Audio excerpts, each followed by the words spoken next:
know where we'll be right with you guys. The last show of the day. Got a lot going on here, so preparations for a pretty big soiree tomorrow, and a lot of organizing to do around here, let me tell you. Okay, I did an earlier show, and that probably burned you out, but that's okay. Gift that keeps on talking. That's me. We'll wait a few minutes for a few people to show up on here.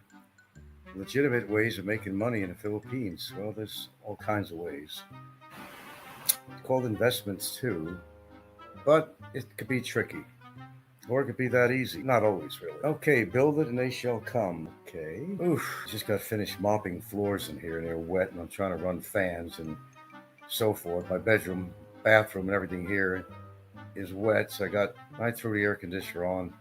I got the fans running in here. It just creates a bit of humidity, but the air conditioner will take care of that. At least in my room it will. I don't know who said I don't have an air conditioner in my living room. Who the hell said that? Of course I have an air conditioner in my living room. It wasn't made up. Why would I make, we got split air. The only room we don't have it in, well, we don't have it in the dining room, although I've certainly considered that, a small one. And I might still even do that. That's still an idea that's been in my head. Get a small one, like a 3/4 horse or something, for my dining room. Because, generally we use a fan in the dining room, and we don't never incorporated an air conditioner in that particular room. The kids' room has an old-fashioned type, window mount air conditioner that they don't even use. They use fans, and we use our air conditioner in the bedroom all the time at night. And we use the living room air conditioner, another split air, pretty much most of the time. That's where our bill actually gets quite high on that. Okay, so where is everybody at 9 o'clock, 10 after 9 Philippines time? Is there another shoe on? I don't know. Told you, I don't always check this shit out. I just come on with a show and not necessarily scheduled. Okay, how do you make money in the Philippines? It's very hard for a foreigner to do that, but very easy for a Filipino to do that. And investments, hopefully, you roll the dice and something good comes out of that. Roll the dice. We know somebody had bought a commercial property over here in Santa Fe, and before the smoke even cleared with tax declarations and all that shit, there was already a buyer for this commercial property. It was commercial, and the person who bought it was going to put a 4-story apartment, I guess a partel on that property, and the profits quadruple from the purchase price. And of course, all the money spent on tax declarations, blah, blah, blah. Okay. So the property was bought for basically a song and a dance. And it had to do with medical emergency from the person that was selling it. They didn't want to wait a year or something to sell the property. They figured they just offer it for a attractive price to get a buyer. And somebody bought this property. And it was only a couple of months ago that the tax declarations and everything came through and cleared, and they were able to flip it for 4 times. It was commercial, not residential. Well, actually, it could have been used for residential, but it was zoned actually more commercial, which is important because commercial property tends to yield a better price than residential property. So somebody bought this place, and before the smoke cleared, there was a buyer, and 4 times, that's quadruple the purchase price, along with the tax declaration shit, which runs approximately 160,000 or more pesos on such property. So you gotta go through all that shit with the tax declaration, all that crap. Okay, can't get by that. You gotta make sure who owns the property. Is it legitimate? How many people are on the? You can't call it titles. They don't really have titles here. It's more goes on the tax declaration. That's pretty much it. So this fortunate person who bought this property, somebody bought this commercial property and was able to sell it. And the profit was quadruple. Doesn't happen all the time, but it does happen. But Generally, it's a Filipino. You can do that with a foreigner. Basically, you could buy. Well, as far as a piece of land, I mean, it's always a Filipino that's going to have the full ownership of the land. You know how that works. Nevertheless, so they're the ones that will profit in the end. Although you may have a foreign investor involved with this, but that's just a personal thing between two of them. As far as a share of the money and blah blah blah blah blah blah blah, all that shit. Whatever you work out. Just like sorry stores and businesses, um, you cannot really. I think it's a 60-40 deal with that. If you do a business, it has to be through a Filipino. So therefore, it's like a 50. Well, it's a 60-40 on that. Okay, but the difference is you can't really participate as a foreigner in the business. You can't do that. That's the bugaboo about that. And that could kind of screw everything up for the business. Well, it could certainly screw it up for you as a foreigner, actually.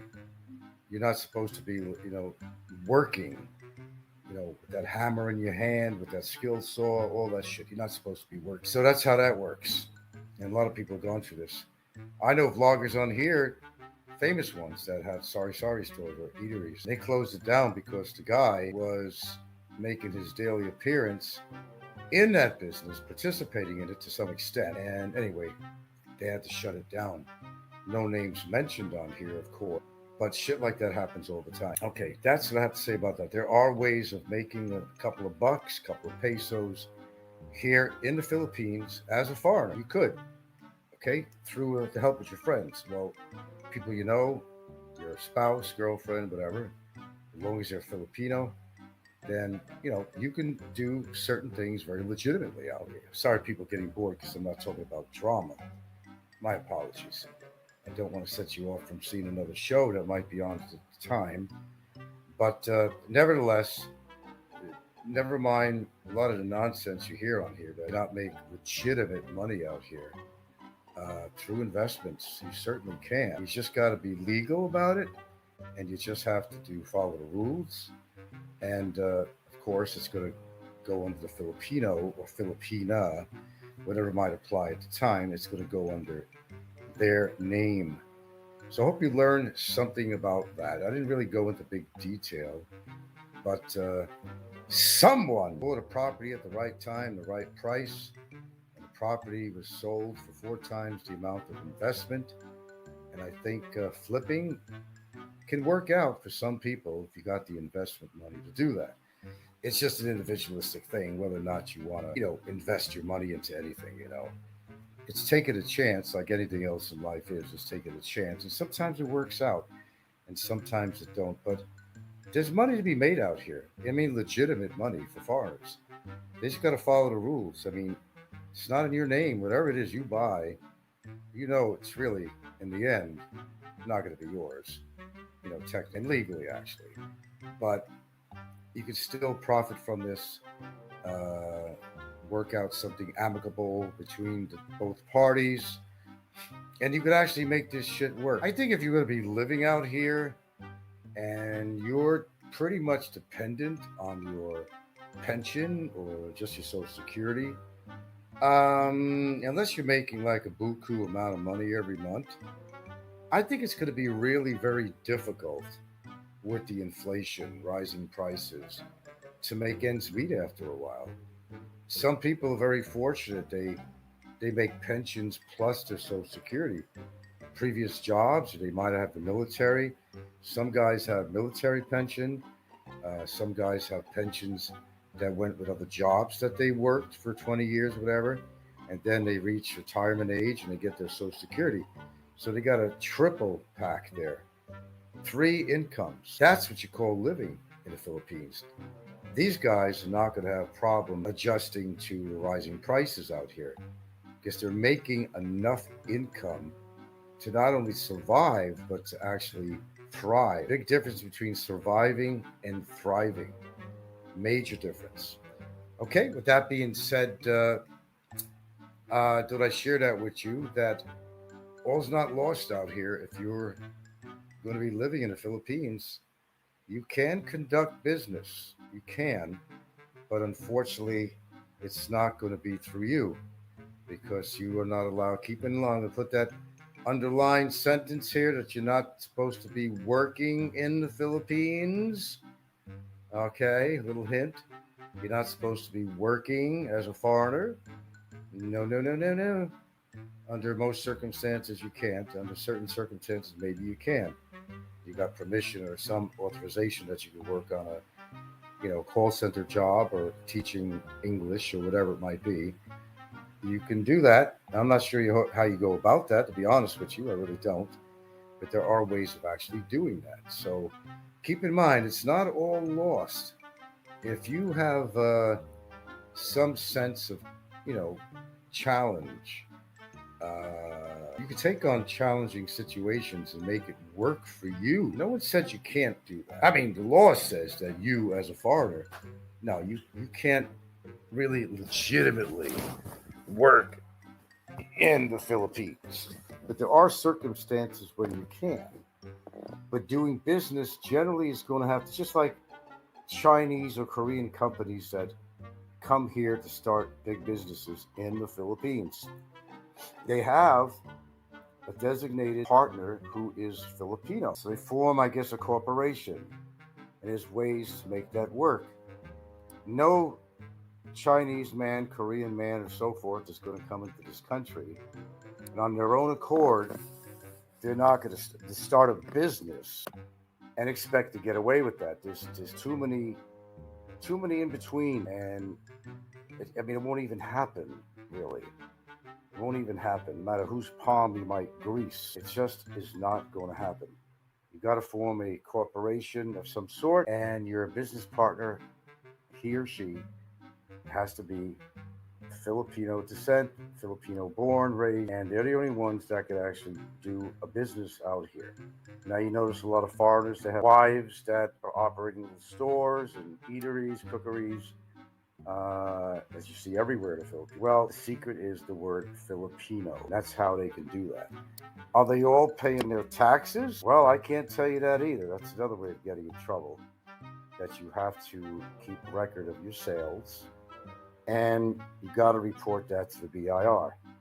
Because otherwise, BIR will come down and they will shut your business down just like that. When it comes to money, the Philippines means business. Philippines government means business. Speaking of business, when you're going to do a business out here, chances are that they're well aware that you're doing a business. That will catch up with you somehow, some way. It will if you're not doing it legitimately. That's the secret word, legitimately. And if you're on board with everything, you figured out the logistics of the business, you can make a profit, you're on your way. But it's not going to happen without a Filipino partner or Filipino partner. You can take a chance, but chances are your business is not going to last. After all you invested in your business, you're going to lose it all. But, can't blame somebody for trying, but you might as well do whatever it is your endeavor is and do it legitimately so you don't have these problems. So yeah, you can make some bucks. Anyway, that's my show. That's about all I need or have to say about that topic. What time is it? 9:30. I thought there'd be a lot more than 9 viewers on here, but there isn't. So no reason to go on. There's no dialogue. So keep that in mind. You could do okay here in the Philippines with little money, but if you know how to invest your money, uh, somebody did this out here with a commercial piece of property and made an extraordinary profit. You can do that out here. You could be the investor if you want to be an investor.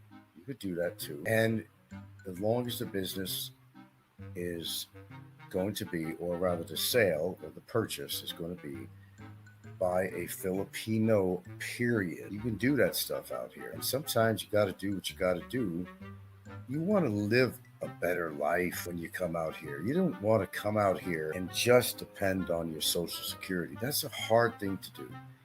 Unless, as I said, you're making, you have several pensions. And if you're lucky enough to have an army or say a military pension, and then you worked for one or two companies possibly besides that, and then you get Social Security. I mean, look at this. Add it up. You're making money from the first job, okay? Then you're in the military. And you're making money on a military pension. Then you had another job for set amount of years, right? That's three right there. Then you reach Social Security age. And if you're smart, you'll take it at 62, even though you're not going to get there. You don't need to wait till you're just about dead to get your Social Security. I think people who do that are foolish. When you hit 62, you grab it and you run with it. That's what you do. So some people have as much as four pensions. Four pensions. And you know that these people plan things out really well and they're doing very well. And I've known people like that, actually, that are doing that well and have planned actually ahead for this. After all, look, you're going to spend the rest of your life in a different country. And as such, why not be comfortable if you can? Why not, plan things out so that, you're not going to be struggling? Why would you want to struggle? You should stay where you were. At least in the United States, you'd be able to get some other governmental benefits. If things got really bad, well, you can always get food stamps, there's other governmental programs. You got those options in the United States, but you don't have those options out here. They're not available, not even to Filipinos. It's a really tough situation actually being here, living here, being born here, because there's not a lot of benefits. And when they do get Social Security, well, first of all, I've known a lot of people that have not been paying into their Social Security. Okay. You could pay into your Social Security in this country. I don't think you could do that in America at all. But you could pay into your Social Security right here to ensure that when you hit 60, which is the retirement age of the Philippines, 60, that you could actually collect some form of Social Security. And mind you, it's not going to be much. It's according to how much you put into the system. But it's usually not a lot of money that you get. But if you never paid into the system, you find yourself at retirement age, and maybe you get an illness and you can't work anymore. And maybe all this time you've been working for a boss that doesn't take out taxes. Well, it's for Social Security. That's fucked to begin with right there. But if you've been taking out the taxes, then you got a chance of at least having some kind of survival money. And a lot of people, they move in with other family members out here. And that works out for them, but it doesn't work out for everybody. Because you could find yourself as a Filipino in a situation, you hit retirement age, and you never invested in the Social Security system, and you got nothing. How are you going to live, eat? Where are you going to rent? How are you going to afford to rent anything? And maybe, like I said, you're not really in great shape to do any labor work or anything. You can't find a job, or just, you're not in condition to work again. You're going to be put into a situation that is not going to be a pleasant situation. You got to depend on your family. And nobody wants to depend on their family out. They don't feel like they're contributing, and their pride and so forth gets a little bit hurt, whatever. They want to contribute, but they can't. But they should have planned. This goes for foreigners and local Filipinos alike out here. You don't plan for the future. The future does not look bright. You're not wearing those shades, because your future looks so bright. Be dependent on family members like that. There's a lot of that goes on out here. I know numerous people, relatives, and so forth out here of my girlfriend, are not paying into the system voluntarily. And well, that time will come, and the years go by really fast.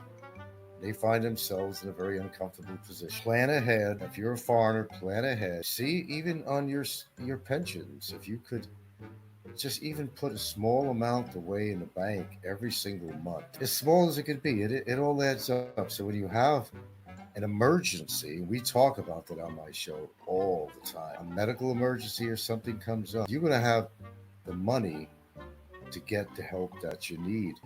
But a lot of people don't care. I've met foreigners that had an attitude. Well, I don't care if I have a heart attack. There's not a good hospital around here. If it's meant to happen, it's going to happen. I'm not going to worry about it.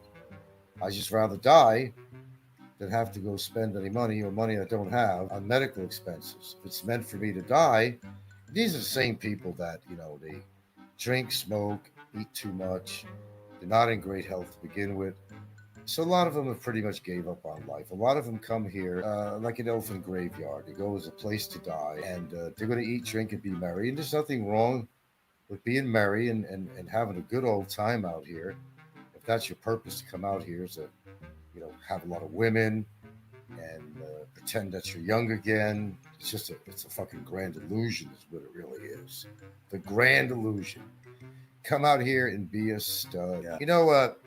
It's really interesting in how family members sometimes look at you if you have a Filipino. Oh, the only way you can get a woman is to you have to go to the Philippines because they're, in other words, they're all whores out here, right? That's what they're trying to say? Of course, you and I know that's not the case. There's a lot of legitimate, caring women out to make that, generalized state. The reason people are leaving America is not always because they couldn't even get a woman in America or that whatever country they come. But they know that what experiences they've had, such as USA, all the Karens out there, okay, and women are becoming obese like crazy. And the fact is, let's face the reality. Once you have a younger Filipino, and I don't mean bubblegum chewing age, once you've had a Filipino, you ain't going back to your country to go seek out women at your age level. You get spoiled, and you're not going to want some gray, blue-haired woman with swollen ankles. We used to say that actually about the swollen ankles. Steve Montelli. Yeah, swollen ankles. In other words, diabetic ankles. I guess as he's trying to say. But then there's guys who also chase their tail, and I happen to mention the name on here, and I just did. Like in that particular guy's situation, he's been chasing his tail every time since the day he's ever left America, and still haven't achieved at a later age in life, has not achieved, what he's trying to achieve. He still hasn't. Can't get a woman to stay with him, and it could be a personality thing. I don't know. Is he abusive? I don't know. A lot of things we don't know about people. Obvious ones we know, whether abusive, we can name names on that. But I think in his situation, I'm just using him as an example. He's been basically chasing his tail the whole time. Comes here to the Philippines, nothing good's happened his way. Goes to Thailand again. He goes back to America, gets bored where he is, goes back to the Philippines again, rinse and repeat. He goes to Thailand again, no results. I couldn't live my life that way. Sometimes you get older, you got to ground yourself. Anyway, that's my show. I got to get off here. Thanks for listening.